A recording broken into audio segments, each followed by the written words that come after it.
The fluorescent lights of Mercy General's ICU hum at 2 a.m., casting shadows across worn linoleum that smells of antiseptic and floor wax mixed with something else, the faint metallic tang of saline drips and the ghost of 1,000 overnight shifts. Sarah Chen moves between monitors with practiced silence, her sneakers making no sound against tile, checking vitals on the patients in her section with the kind of methodical precision that comes from years of doing this work when the hospital sleeps. Room 407 holds General Marcus Wade, post-op from an abdominal repair 3 days ago, his monitors showing the steady, reassuring rhythm of a Marine body healing on schedule. She knows this patient. Not from his chart, though she has memorized every detail, his medication allergies, his surgical history, his current fluid intake and output ratios. She knows him because his face hangs on her son David's dresser in a photograph taken at Camp Lejeune, both men in dress blues, Wade's arm around David's shoulder with the easy confidence of a commander who has kept his Marines alive through rotations in Helmand Province that should have killed them all. The fact that General Wade lies in 407 is not a coincidence. The fact that Sarah did not request this assignment is also not a coincidence. Some things you do because they are necessary, even when they shatter the careful compartmentalization you have spent 5 years constructing. She checks his post-op dressing, clean, dry, no seeping through the gauze, and enters the vitals into the electronic charting system with practiced efficiency. Blood pressure 128/82. Heart rate 68. O2 saturation 98% on room air. Pain level 3 out of 10. Everything textbook. Everything safe.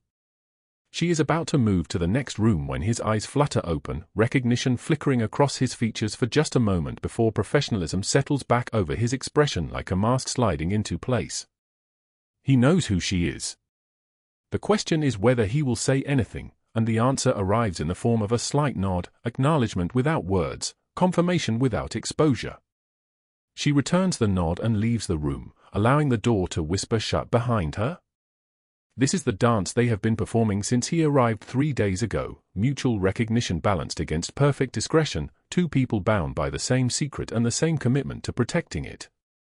The hallway stretches long and fluorescent bright, lined with closed patient doors and the rhythmic beeping of a dozen monitors keeping vigil over bodies in various states of repair.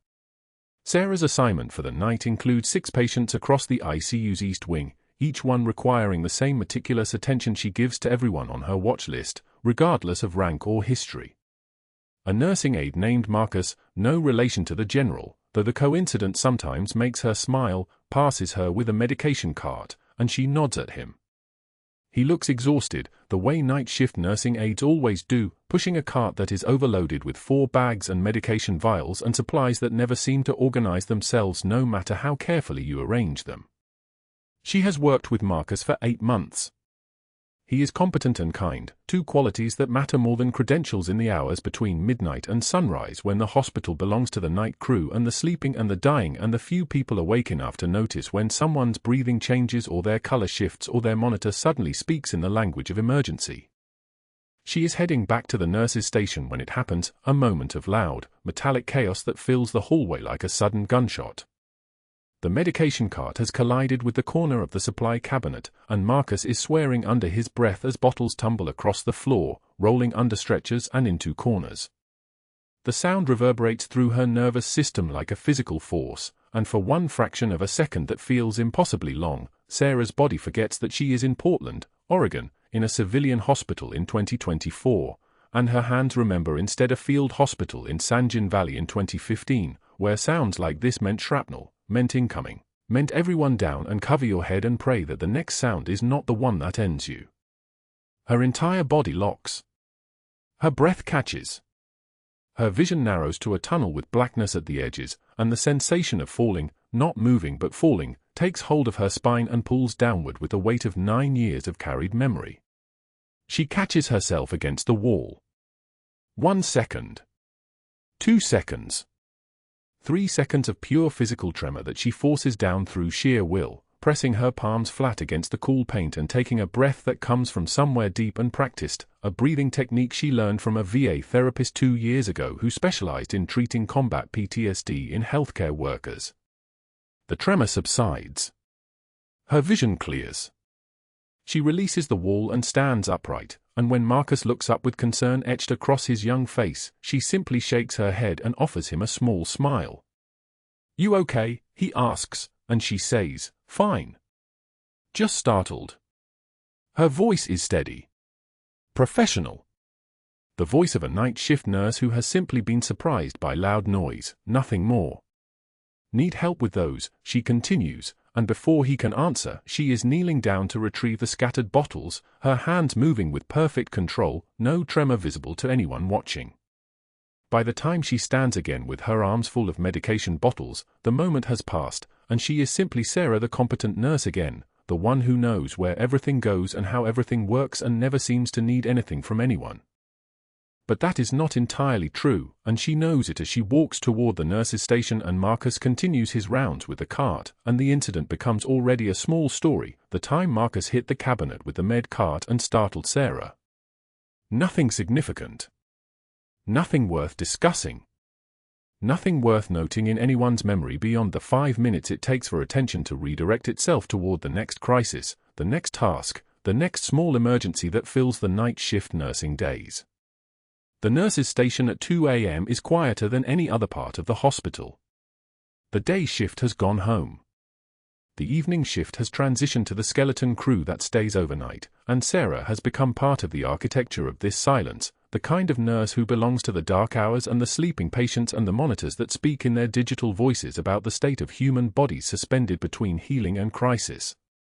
She opens her locker to retrieve her lunch, the container of leftover rice and vegetables that she prepared during her last day off, measured and portioned the way she measures and portions everything in her civilian life, trying to make chaos into something manageable. Behind her coat, carefully hidden in a canvas drawstring bag, sits a pair of combat boots. They are not new. The leather is creased and weathered, the tread worn down in the specific pattern of 1,000 patrols through Sangin, through the Jolan district, through terrain that tried its best to kill her and succeeded in ways that took longer to recognize. The dirt is still caked in the treads. She has not cleaned them since the day she packed them away 5 years ago, the day she turned in her dress blues and her rank insignia and her service medal and walked out of the VA hospital where she was being treated for combat PTSD and said to herself that she would become someone else. Someone quieter. Someone smaller. Someone who could move through the world without the weight of memory pressing down on every breath.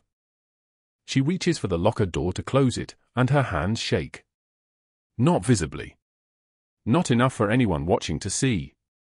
But she feels it, the tremor that comes from the body remembering what the mind is trying to forget, the physical response to proximity with her own history.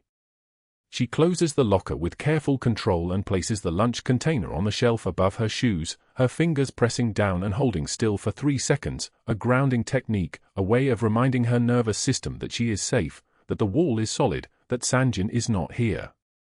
The boots remain hidden. The secret remains intact. The carefully constructed distance between Sarah Chen, the night shift nurse, and Senior Chief Petty Officer Sarah Chen, the combat veteran, remains precisely where she has placed it, in the past, in the dark, in a pair of boots she cannot bring herself to throw away. When Dr. Sterling arrives at Mercy General at 5:08 a.m. for morning rounds, he moves through the corridors with the confidence of a man who has never doubted his place in any room.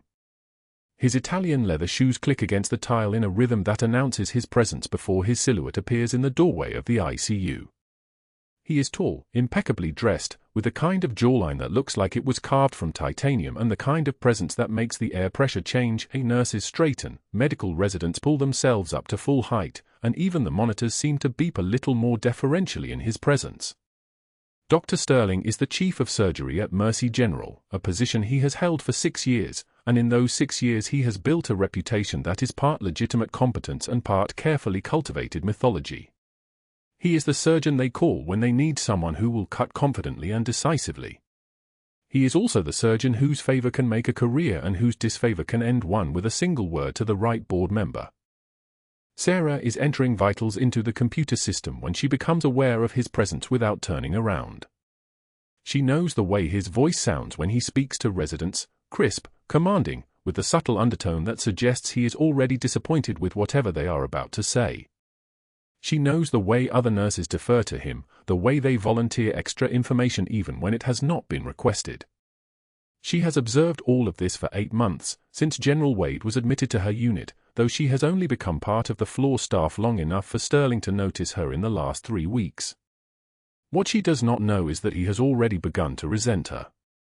What she does not know is that his resentment started the moment he observed her correcting a post-operative medication order during a round with the board chairman present, a correction that he had missed, a correction that made him visible in his oversight.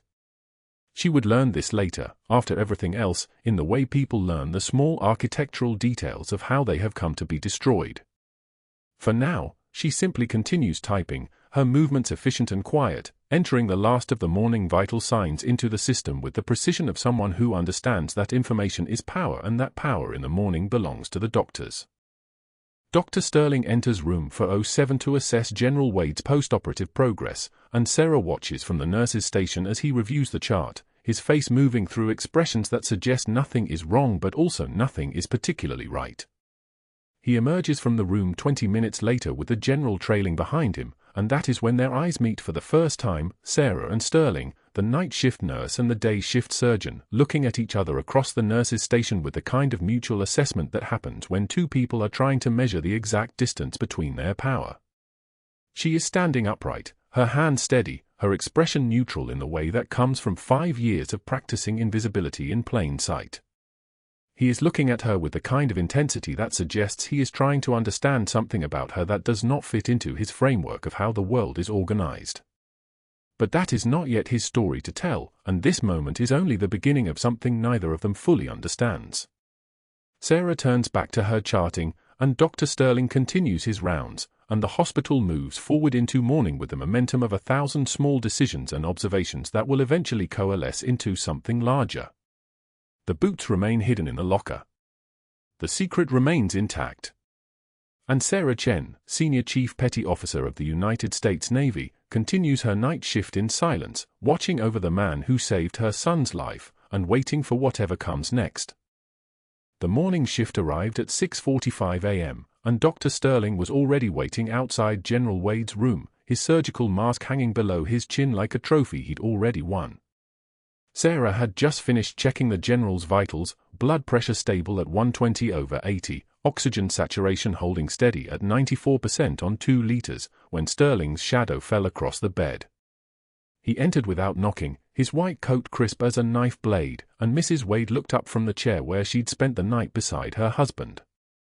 Their daughter, a girl no older than 22, straightened in the corner, sensing something was about to go wrong. "Nurse Chen," Sterling said, his voice the kind of calm that precedes a landslide. "Perhaps you could explain why you changed my post-operative antibiotic orders without consultation." Sarah turned from the forestand, her hand steady. "The patient showed signs of C. difficile colonization, sir. The broad-spectrum cephalosporin was contraindicated. I don't recall asking for a diagnosis from Florence Nightingale here." Sterling's eyes moved to Mrs. Wade like he was performing for an audience, and in a way, he was. The general's wife shifted uncomfortably, her coffee cup trembling slightly. "Mrs. Wade, please forgive our enthusiastic staff member who apparently attended medical school in her imagination." The room went so quiet you could hear the ventilator's mechanical wheeze, steady and patient, waiting for someone to break. Sarah's jaw clenched, just barely visible, just the muscle tightening beneath her skin, and she took one measured breath. A single tear escaped before she could stop it, sliding down her cheek without permission. She wiped it away with the back of her hand, the gesture quick and efficient, like removing blood from a glove. Her eyes never left Sterling's. "Sir," she said, her voice flat as a surgical steel tray, "competence doesn't require an audience." The silence that followed was the kind of silence that has weight. Sterling's face flushed crimson, his jaw working like he'd bitten something he couldn't spit out. Mrs. Wade's fingers pressed into the armrest. The daughter looked at Sarah the way people look at someone who's just walked away from a burning building. "My office," Sterling said. "Now." But that wasn't the worst part. At 7:15 a.m., With the night shift still handing off to day staff, Dr. Sterling walked to the main unit board in the hallway outside the nurses' station and wrote in thick red marker, Nurse Chen, insubordination, overstepping scope of practice, incident documented. The letters were large enough to be read from the medication room. The letters were large enough to be read from anywhere. By noon, every staff member at Mercy General had seen his written accusation. By 1 p.m., the story had metastasized. She'd questioned the chief of surgery's orders, she'd implied he was incompetent, she'd done it in front of the general's wife. Sarah sat alone in the break room at 12:30 with a cup of black coffee, the ceramic warm against her palms. She'd bought it from the cafeteria, bitter, overbrewed, exactly what she deserved. The conversation between the three other nurses stopped the instant she lowered herself into the plastic chair. Maria, who'd laughed with her about the new resident's awkward stutter just yesterday, suddenly needed to check her messages. The nurse from pediatrics stood abruptly, her lunch half finished. The third one, Jamie, gathered her things without making eye contact, the scrunch of a lunch bag sounding like surrender. In 45 seconds, the room had emptied. Sarah was alone with the humming refrigerator and the fluorescent lights that buzzed like insects trapped in glass. She drank her coffee in silence. The cup felt like an anchor. What she didn't know was that Dr. Sterling had spent the 4 hours since their confrontation making phone calls. At 7:30 a.m., from his office on the 3rd floor, he dialed Harold Chen, the hospital board chairman and his golf partner of 8 years. "Harold, we need to talk about a staff retention issue," Sterling had said, his voice smooth as warmed oil. "I have concerns about one of our night shift nurses. Her background is sketchy. No real employment history before 5 years ago. She moves patients without consultation, questions my orders in front of families, and honestly, I'm concerned about her stability." Harold had made a noise, non-committal, interested, and Sterling had added, "I think we should have HR do a deep dive. Liability assessment." At 8 a.m., Sterling had called Portland Community Hospital on the east side of the city. "This is Dr. James Sterling, Chief of Surgery at Mercy General. I'm verifying employment history for a staff nurse who listed you as a reference." He gave Sarah's name. The administrator he reached, a woman named Jennifer Walsh, had confirmed yes, they had employment records, though she'd left rather suddenly about 5 years ago, and no, they didn't have extensive detail about her departure. "I'm not at liberty to discuss personnel matters," Jennifer had said carefully, which was exactly what Sterling needed, the implied secrecy, the suggestion of a reason to leave, the gap in her history that looked like a shadow cast by something hidden. At 9 a.m., he'd called Patricia Moss, a liability investigator from Integrated Risk Management, the consulting firm that handled the hospital's insurance claims. "Patricia, I need a background assessment. Emphasis on employment gaps, military connections, anything unusual. This is liability mitigation." He'd given her Sarah's name and social security number, which he'd obtained from the employee directory. Within 2 hours, Patricia had called him back. "Her file is unusual, James. Social security traces to 1998, background check from 5 years ago is clean but incredibly sparse. No prior address records. No tax history. It's like she didn't exist before 5 years ago." That kind of gap usually indicates either witness protection, federal employment, or someone who's very deliberately hiding their background. "Federal employment," Sterling had repeated, and Patricia had heard the satisfaction in his voice. By the time Sarah left her shift at 7 p.m., the narrative had already begun to set. In the parking garage, as she walked toward her car, a 10-year-old Subaru with 147,000 miles and a dent in the passenger door, she'd overheard 2 residents talking near the elevator. "Sterling says she's got a sketchy background. Like, no real work history before she showed up here. Probably hiding something major. Maybe she's got a record? Maybe she's a federal informant or something. Why would a federal informant work as a nurse? Exactly. It doesn't make sense, which is why it's probably true." Sarah had kept walking, her bag over her shoulder, her badge clipped to her scrubs. The fluorescent lights of the garage flickered like they were dying, one by one, creating shadows that stretched across the concrete. Her hands didn't shake. They wouldn't shake until later, when she was alone. But something in her chest, some carefully sealed compartment that had survived 5 years, 500 night shifts, 500 quiet moments alone in a supply closet where no one could see, had begun to develop a hairline fracture. She drove home in silence. The radio stayed off. The streets of Portland stretched out in the dying light, familiar and foreign simultaneously, the way a home becomes when you realize how easily it could turn against you.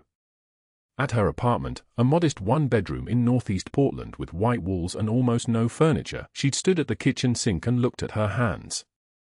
They were the hands of a nurse. Steady hands. Competent hands. Hands that had learned their precision in places that no one at Mercy General knew existed. At 1:47 a.m. on her next shift, 31 hours later, the code would come. The emergency that would change everything. The moment when muscle memory would overtake caution and 5 years of careful anonymity would collapse in the time it takes to insert a single needle. But first, there was the waiting. There was the night shift, the isolation, the realization that the one thing she'd tried to preserve, the simple ability to be useful, to help people, to live in a hospital where no one knew who she really was, had become impossible the moment she'd decided to save her son's commanding officer's life. General Marcus Wade was sleeping peacefully, his chest rising and falling in perfect synchronization with the ventilator, unaware that the nurse watching over him had just become the most investigated person on the night shift, unaware that within hours, her entire identity would be exposed, unaware that the man she'd protected him from wasn't waiting outside the ICU doors yet, but would be soon, carrying rage and a gun and the particular violence of a Marine who'd lost everything. Sarah stood at the foot of his bed and waited for the moment that would destroy her and save her simultaneously. At 6:41 a.m., Dr. Sterling arrived at Mercy General with his Italian leather briefcase and his surgical mask already clipped to his chin, a man who measured power in who could deny access to whom. The parking garage was still wet from overnight rain, the air carrying that particular smell of diesel exhaust and wet asphalt that clung to his shoes as he rode the elevator to the 3rd floor. He'd spent the drive from his Seattle townhouse composing the language in his head, each word selected for maximum institutional weight. Not anger. Never anger. Authority. Sarah was finishing her rounds on the ICU when she saw him approach the nurse's station. She recognized the posture immediately, the way certain men walked when they'd already decided how a conversation would end. She continued checking the 4 line on General Wade's bedside monitor, her hand steady on the plastic tubing, her eyes fixed on the steady green line of his cardiac rhythm. Senior Chief Chen. Sterling's voice carried across the unit with the precision of a blade. Not a request. A summons. She straightened and turned to face him, her expression neutral as glass. My office. Now. The nurse's station went silent. 2 nurses pretended to examine charts. One looked up and then quickly back down. The fluorescent lights hummed their endless mechanical song overhead, and Sarah felt the weight of watching eyes as she followed Sterling down the hallway, her scrub shoes making soft squeaking sounds against the polished tile. His office was on the administrative floor, sparse, expensive, designed to intimidate. A diploma from Johns Hopkins on one wall. Photos of Sterling with hospital board members on another. He closed the door behind her with a soft click that somehow sounded final. Effective immediately, you're being reassigned to pediatrics. Sterling moved behind his mahogany desk and sat, not offering her a chair. General Wade will receive care from our senior ICU nursing staff. More experienced personnel. You're. He paused, letting the word hang in the air like poison. Improvisation last night created legal exposure. The hospital cannot afford that kind of liability. Sarah's jaw tightened for exactly 1 second. Enough. Sir, continuity of care is critical in post-operative recovery. General Wade is stable because of consistent monitoring protocols. Moving him to unfamiliar staff creates risk. Is not your concern. Sterling's eyes were flat, the eyes of a man who'd learned that repetition of authority worked better than explanation. Consider yourself fortunate you still have a job. She didn't respond. That was the thing about military discipline, it taught you that sometimes silence was the loudest answer. She turned and left his office, her hands clenched once, then released. Control. Always control. But at 7:15 a.m., something shifted. General Wade refused the reassignment. Sarah was charting in the pediatrics unit when she heard his voice, weakened by pain and medication, but carrying the particular authority of a man used to being obeyed. "I want Chen. She saved my life. I don't care what Sterling says." His wife's voice followed, softer but identical in conviction, "My husband is right." She was the only one who knew what she was doing. Sterling was called back to the ICU. Sarah could hear the tension in his voice from 3 units away, that clipped authoritarian tone that indicated he'd lost control of the narrative. He made a phone call from his office to someone named Harold Chen, though Sarah's last name was Chen too, and for a moment her chest tightened with something that wasn't fear but wasn't anything else either. "The Marine General is being difficult," Sterling was saying, his door left slightly ajar. "I need you to speak with him about staff assignments. We cannot have patients dictating care protocols." A pause. "Yes, his wife is encouraging this behavior. I'd appreciate your perspective as a family member." Another pause. "Thank you. That would be very helpful." So that was how it worked. If you couldn't remove a nurse through official channels, you removed her through her own family. Sterling had excavated the professional gaps in her history and found something more useful. He'd found people she cared about and turned them into weapons. At 8:11 a.m., Sterling called Patricia Moss, the outside investigator he'd retained the day before. Her voice on the phone was clinical, methodical. Patricia had found what Sterling wanted her to find: employment gaps from 2008 to 2018, a decade of her life that belonged to another woman in another country. No social media presence. No digital footprint. A reference from a VA clinic in Seattle that couldn't confirm dates of service, because if they confirmed those dates, they confirmed everything. Sterling's fingers drummed against his desk as he read her preliminary report. The sound was like a woodpecker attacking wood, rhythmic and relentless. He pulled up his computer and began typing a termination letter, his words precise as a surgical blade. Insufficient verification of credentials. Concerning gaps in professional history. Insufficient documentation of military service claims. The irony was that every single gap in her employment history had a name, a location, a mission objective. But those names were classified. Those locations were redacted. Those missions belonged to people who weren't supposed to exist. He dated the letter for the end of the week and slid it into his desk drawer. Patience. He didn't need to fire her today. He just needed to make sure she knew he could. At 1:36 p.m., Harold Chen arrived at Mercy General, a man in his 60s with steel-gray hair and the kind of measured walk that suggested a lifetime of discipline. He wore a charcoal suit that fit perfectly, and his hands moved with economical precision as he signed in at the reception desk. He was Sarah's father, though their paths hadn't crossed in the hospital and wouldn't. Sterling had engineered it that way.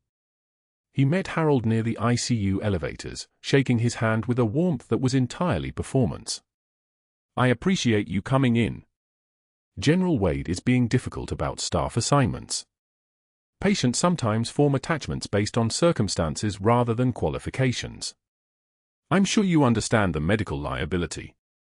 Harold nodded slowly, the way he always did when he was processing information in that particular way military men process things, weighing each statement for its operational truth.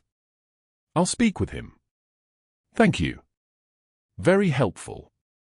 Sterling smiled, the smile of a man who'd just positioned another piece on the board and didn't yet know that his game was only minutes away from ending. What he didn't know was that General Marcus Wade had already called the Pentagon. What he didn't know was that Sarah's military records, the ones locked behind classified security clearances and encrypted servers, had been accessed by people whose authority superseded hospital administrators by approximately 12,000 levels of operational hierarchy. What he didn't know was that somewhere in Arlington, Virginia, a 4-star general was reading a report that included the words needle decompression under fire and field trauma response in combat conditions, and making a phone call that would reroute Sterling's entire career like a ship changing course mid-ocean. Sarah watched from the pediatrics unit as her father shook Sterling's hand, watched as the two men nodded at each other with the understanding of people who believed they were negotiating reality itself. But reality had other plans. Reality had a way of showing up at night, when the fluorescent light seemed brighter, when the emergency exits were easier to slip through, when a man with rage and a dishonorable discharge and absolutely nothing left to lose could walk through a hospital's back in trance and change everything. The hallway was quiet at 1:24 a.m. Sarah was still in pediatrics, charting on a 3-year-old with pneumonia, when she glanced up and saw something through the ICU windows that made her entire body go still. A man in a dark jacket, moving with the particular purposefulness of someone who'd planned this moment. Entering through the emergency exit stairwell. Walking toward the ICU. But that wasn't the worst part. The worst part was that General Wade was undefended now, and Sterling had made sure of it, and Sarah was standing on the wrong side of a locked door with 300 feet of hallway between her and the one patient she'd sworn to protect. She moved. That was all it took. Muscle memory took over. The monitor shrieked at 1:53 a.m. Sarah was 4 floors below, checking vitals on a sleeping 8-year-old with pneumonia, when the ICU alarm cut through the hospital's midnight hum like a blade. She didn't look up. Wasn't her patient. Wasn't her problem anymore. Sterling had made certain of that. But the alarm didn't stop. It escalated. Then a second monitor joined it. Then a third. The sound pattern was wrong, staccato, urgent, the acoustic signature of a body in collapse. She'd heard that symphony in Sangin, in FOB Shank, in the back of a CR-17 medical transport. Her hands knew what her mind was trying to forget. On the pediatric unit monitor at the nurse's station, she could see General Wade's bed. Room for 07. The display flickered, oxygen saturation dropping like a stone. 91, 87. 83, tracheal deviation. Unilateral absent breath sounds. Right hemithorax distended, hyperresonant. Tension pneumothorax. The on-call resident, Dr. Marcus Patel, the same resident who'd frozen when the medication error happened 3 weeks ago, would be racing there now. If he recognized it. If he moved fast enough. If he didn't hesitate the way young doctors hesitate when they're reading a textbook diagnosis suddenly written in blood and beeping machines. Sarah's legs moved before her brain caught up. She dropped the pediatric chart. Didn't run, walking too fast would trigger alarms, would bring Sterling down on her like a predator sensing weakness. But fast. Efficient. The kind of movement that looks normal until you realize someone's covered 30 yards in 12 seconds. Her badge clattered against the stairwell rail as she took the emergency stairs 3 at a time, her body remembering routes through the hospital's circulatory system that her conscious mind had tried to forget. The doors to the ICU burst open under her shoulder at 1:58 a.m. Room for 07 was a storm. Monitors screaming. Ventilator hissing its mechanical rhythm. And there, framed in the doorway on the opposite side, a man she didn't recognize. Disheveled. Maybe 50. Eyes wild with the kind of rage that comes from having nothing left to lose. His hand trembled around a handgun, and in that moment of absolute clarity that comes only to people who've been trained to see death before it arrives, Sarah recognized what was happening. The man's jacket was open. Dishonorable discharge papers spilled from the inner pocket, visible like a surgeon's scar. Jack Reeves. She didn't know how she knew the name, but her body knew. Her training knew. This man had served. This man had broken. He ruined my life. Reeves's voice cracked like old leather. The gun rose. Not shaking. Not uncertain. Purposeful. Dr. Patel stood frozen beside the bed, exactly where she'd known he'd be. His hands hung at his sides. His mouth was open. In his eyes, she saw the moment a resident becomes a spectator to their own failure. Sarah didn't think. Thinking would have slowed her down. She moved like water finding the lowest ground. 2 strides. Her body became a shield. She threw herself across General Wade's bed, her torso a barrier between the gun and the sleeping general. Her eyes locked on Reeves's for one fraction of a second, and in that moment, something in her face, something ancient and scarred and absolutely certain, made him hesitate. He shouldn't have hesitated. The first shot tore through her left shoulder, a white-hot brand that spun her body and nearly threw her off the bed. Pain was information. Pain is data.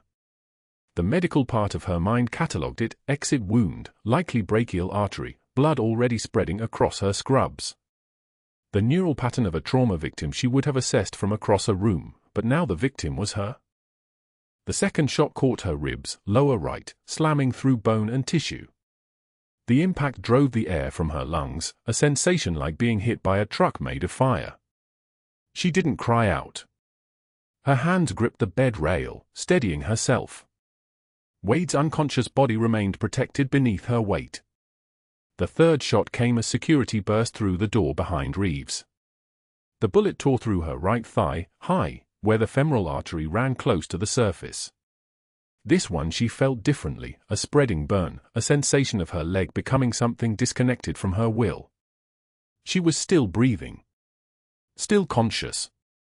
Still covering Wade. Security slammed into Reeves like a wave hitting rock. The gun clattered across the floor. Reeves screamed something incoherent, something about his discharge, something about Wade destroying his career, his family, his reason for breathing. 3 officers had him on the ground, cuffing him, reading him rights that he couldn't hear over the sound of his own breaking.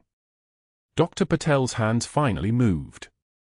He was on her then, hands shaking so badly he could barely apply pressure to the shoulder wound. Someone called trauma. Gunshot wounds, 3 hits, we need a surgical team now, we need to get her to the OR. Blood was spreading across the white hospital sheets like spilled wine. Sarah could see it with a strange detached clarity. Interesting, that. How shock creates distance. How the body protects itself from its own emergency. Don't move, Patel pleaded. Just stay with me, stay conscious, keep pressure on the thigh, I've got the shoulder, just. I'm right here, doctor, Sarah said. Her voice was steady. The paramedic's voice. The voice of someone who has held dying people and kept them talking so they wouldn't float away into the dark. Through the ICU window, she could see the administrative wing. Lights still on at 2 a.m. Dr. Sterling's office glowed like a beacon. And there, framed in his window, she could see Sterling watching the security feed, watching the chaos, watching her bleed across a general officer's bed. She watched his face go pale. Watched him turn away from the window. Watched him reach for his phone. The paramedics arrived 8 minutes later. 2 of them, moving with the kind of practiced efficiency that comes from running calls in Portland's worst neighborhoods. They loaded her onto the gurney with practiced speed, one of them establishing for access before they'd even left the room. Large bore. Running wide open. Blood product standing by. The older paramedic, the one with the Army Ranger tattoo visible on his forearm, a faded scroll, 75th Regiment insignia, leaned close as they wheeled her toward the ambulance. You've seen combat, haven't you? His voice was soft. A question. A recognition. Sarah's vision was already beginning to blur at the edges. The world was becoming watercolor, soft and distant. In the ambulance, she drifted between consciousness and something darker. Voices above her. Numbers being called out. 2 units of O-negative running, someone said. Pressures holding at 92/60. She's stable for transport. Stable. She'd saved Wade. Sterling's sabotage hadn't mattered. Her muscle memory, her training, her 5 years of burying everything had come roaring back in the moment it mattered most. But as the morphine pulled her deeper, a colder truth crystallized in her mind. In 3 hours, she would be a patient. In 3 hours, she would be sitting in a Veterans Affairs waiting room, surrounded by the very people she'd treated in Sangin, surrounded by men and women whose lives she'd held in her hands and then abandoned when her own mind became a battlefield she couldn't navigate. They would see her broken, bleeding, exposed. Everything she'd hidden for 5 years, every wall she'd built, every night shift spent becoming someone forgettable and small, all of it stripped away. She'd have a medical discharge now. A permanent record. Questions that would lead to answers that would lead to a VA psych evaluation and mandatory PTSD counseling and a name badge that read a veteran instead of just a nurse. The veterans would see their old chief. And they would know what she had done. What she had become. What she was still running from. That realization hit harder than the bullets. At 4:19 a.m., exactly 3 hours after the shooting, a team of hospital security officers approached the recovery bay where Sarah lay sedated. Dr. Sterling walked beside them, carrying a file. Patricia Moss, the HR director, trailed behind, her face carefully neutral. The termination papers were already typed. Sarah Chen, suspended pending investigation.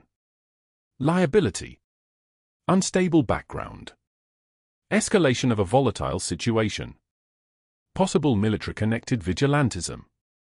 The words on the page were Sterling's interpretation of courage reframed as pathology. She'll be stable for transport within the hour, Sterling said to the security chief. Once she wakes, escort her out. We're not taking any chances. One of the nurses, an older RN named Carol who'd worked nights for 30 years, started to object. Doctor, she just saved General Wade's life. Security footage shows. I don't need a lecture on liability, Sterling cut her off. His voice was cold. Certain. This woman has a classified background, a violent reaction pattern, military training she's been concealing. She used that training tonight in a way that resulted in her being shot. The hospital is exposed. I'm protecting us. The ICU doors opened. The sound came first. Boots on tile. 1, 2, 3, 4. Measured. Military cadence. Hard-soled dress shoes, the kind that aren't worn in hospitals. David Chen stood in the doorway. 18 years old, 5'11", wearing the dress blue uniform of the United States Marine Corps with the kind of perfect precision that comes from hours of inspection and pride. His face was composed but his hands held something carefully. A wooden box, small, burnished with age. Behind him, moving slowly but deliberately, came General Marcus Wade. His chest tube was still draining. His forepaw moved with him. But he stood at full height, his uniform somehow still impeccable despite the hospital gown underneath, his bearing still commanding despite the obvious pain in his movement. And beside them, looking directly at Dr. Sterling with an expression that could have been carved from granite, was Thomas Warner, the hospital president. Dr. Sterling, Warner said, his voice low and carrying the weight of institutional authority, I need you to step away from that patient. Sterling's mouth opened. Closed. Opened again. Mr. Warner, I was just... Senior Chief Petty Officer Sarah Chen's employment is not suspended, Warner continued. His voice was the sound of doors closing. You're going to walk with me to my office. Right now. I don't understand, Sterling began. David moved to Sarah's bedside. He opened the wooden box. Inside, wrapped in faded blue velvet, lay the medals. A silver star. Bronze star with Valor device. Navy and Marine Corps medal. Next to them, beneath them, cradled like sacred relics, were her boots from Sangin. The tread still carried desert dust. The leather was scarred from shrapnel. My mother is Senior Chief Petty Officer Sarah Chen, United States Navy, David said. His voice cracked slightly. Young, but steady. 15 combat deployments. She saved 47 people under fire. She saved my commanding officer's life. And she saved General Wade's life tonight. General Wade stepped forward. His voice was weak but carried command authority that had nothing to do with volume. Silver Star for extraordinary heroism. Sangin, 2012. 3 Marines pinned down in a burning Humvee. Machine gun fire. She ran 200 meters of open ground to reach them. Got them out while rounds were still coming. Each word landed like a gavel. Bronze Star with Valor, Wade continued. Holding a field hospital through a 6-hour Taliban assault. Treating wounded while the perimeter collapsed. Never stopped working. Never left her post. Dr. Patel, the resident who'd frozen, stepped forward. His eyes were wide. That's why she moved like that. That's why she knew. She's treated hundreds of trauma cases. Warner's hands trembled as he held the Silver Star. He looked at Sterling, whose face had drained entirely of color. Your employment is terminated, effective immediately, Warner said. Security will escort you from the building. Our legal team will be in contact regarding tonight's actions. Your conduct will be reported to the State Medical Board.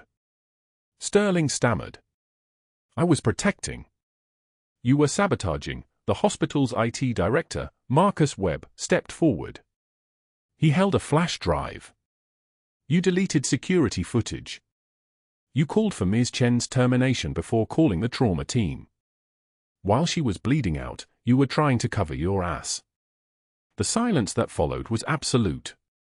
No monitors beeped. No ventilators wheezed. The fluorescent lights buzzed overhead like insects frozen in amber. David took his mother's hand, the one without for access, and held it gently. She never told me, he whispered. I found the medals in the garage. She made me promise not to tell. She just wanted to be a nurse. She just wanted to heal people quietly. General Wade placed his command coin on Sarah's blanket. Beside it, he laid a handwritten note. 3 words, in his careful military script, "Welcome home, Chief." The security office glowed with the sickly blue light of monitors as Dr. Sterling watched the ICU feeds from his leather chair. His fingers trembled, actually trembled, as the intruder's gun flashed 3 times on screen. Sarah collapsing over General Wade's bed. The chaos. The blood. His entire carefully constructed hierarchy crumbling in real time. He didn't hesitate. He reached for his phone with the precision of a man who'd spent 8 years building a network of favors. First call, Thomas Warner, hospital president. Thomas, we have a serious problem. That nurse I flagged, Chen, she's become a liability. The shooting, her reaction time, it was almost military grade. I'm concerned she may have escalated the situation. Sterling's voice was smooth as silk, each word a calculated chess move. I'm recommending immediate suspension pending investigation. For the hospital's protection. The second call went to every reference Sarah had listed from her sparse employment history: a nursing supervisor in Seattle, a clinic director in Tacoma, a staff coordinator from a VA facility she'd worked at for 6 months before disappearing. Sterling's script was identical for each. We're conducting a background investigation on Sarah Chen, former employee. Can you speak to her stability? Any behavioral red flags? Any incidents we should know about? He didn't ask for specifics. He just planted seeds. The silence on each line told him everything. People with things to hide don't call back with glowing recommendations. By 2:44 a.m., Sterling had already instructed hospital security to prepare termination paperwork. The moment she's stable enough to be moved from recovery, escort her to my office. We need to document her employment status before legal gets involved. He smiled. It was the smile of a man who'd just realized the intruder had actually solved his problem for him. A heroic nurse who got shot protecting a patient? That was a liability. A traumatized former military operative who'd hidden her background? That was a security breach. That was something he could weaponize. The rain hammered against the hospital windows like it was trying to break through glass. Thomas Warner stood in the recovery room at 3:15 a.m., watching Sarah's vitals climb steadily on the monitor beside her bed. Oxygen saturation 94%. Heart rate normalizing. The trauma surgeon had done her work well. 3 gunshot wounds and she was already stabilizing better than most patients with half the damage. That's when his pager buzzed. Sterling's text, President's office. Urgent. Warner found him there, collar loosened, tie discarded, looking every inch the concerned colleague. Thomas, I've been reviewing the incident. The shooter, the timing, the way Chen reacted. Sterling shook his head with practiced concern. I'm worried we have a deeper problem. Her employment records are almost non-existent. Nothing from 2018 to 2023. Where was she? What was she doing? And her reaction time during the shooting, I had her flagged for behavioral concerns weeks ago. Warner's face shifted. Interest. Concern. The exact expression Sterling had been counting on. I've already contacted her references, Sterling continued, each lie built on the last like a house of cards balanced on a knife edge. They were evasive. One hung up. One said she had unresolved trauma issues. Another mentioned she'd worked at a VA facility but disappeared without notice. Thomas, I think we need to protect the hospital before she lawyered up and claims PTSD compensation. She could destroy us. It took Warner exactly 17 seconds to say the word Sterling had been waiting for, prepare the paperwork. I'll authorize her suspension pending investigation. By 3:19 a.m., 2 security officers were stationed outside Sarah's recovery room. Not to protect her. To ensure she didn't leave before Sterling's termination documents were signed. At 4:02 a.m., as Sarah drifted in and out of morphine-hazed sleep, Sterling stood in the hallway with a file folder, watching her through the window. Watching her blood drip into clear tubing. Watching her breathe through the pain he'd inflicted without ever firing a gun. The next voice was different. It came from the IT department, a basement office smelling of stale coffee and ozone. Marcus Webb was a former Navy IT specialist, the kind of man who'd spent 8 years protecting classified networks and had zero tolerance for institutional corruption. He'd been reviewing backup systems when something caught his attention, a deletion request logged at 2:14 a.m. Someone had tried to wipe the security footage from the ICU shooting. Not the footage of the shooting itself, that was too obvious. The footage from before. The moment Sterling had called security with instructions to monitor the RN for protocol deviations instead of calling trauma backup. Marcus Webb sat very still at his desk, watching the timestamp roll backward through hours of video. He watched Dr. Sterling sitting in his office at 2:08 a.m., already composing the termination paperwork.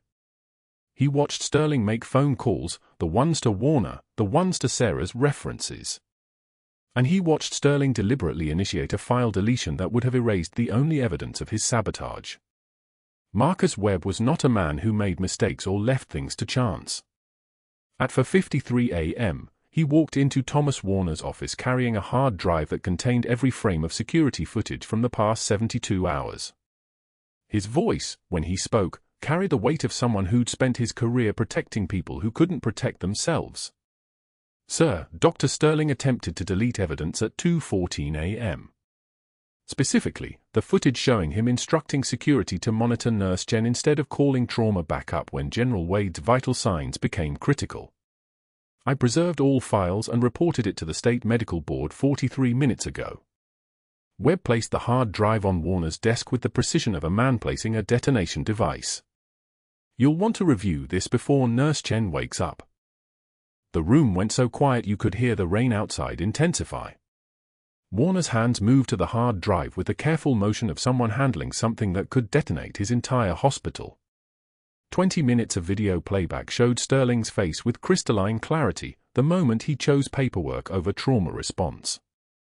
The moment he chose his career over a patient's life. Harold Chen, the board chairman and Sarah's father, received a call from Warner at 5:34 a.m. He arrived at Mercy General by 6:15, moving through corridors he'd walked for 40 years with the slow gait of a man whose world was realigning. In the conference room, he watched the footage alongside Warner and hospital legal counsel.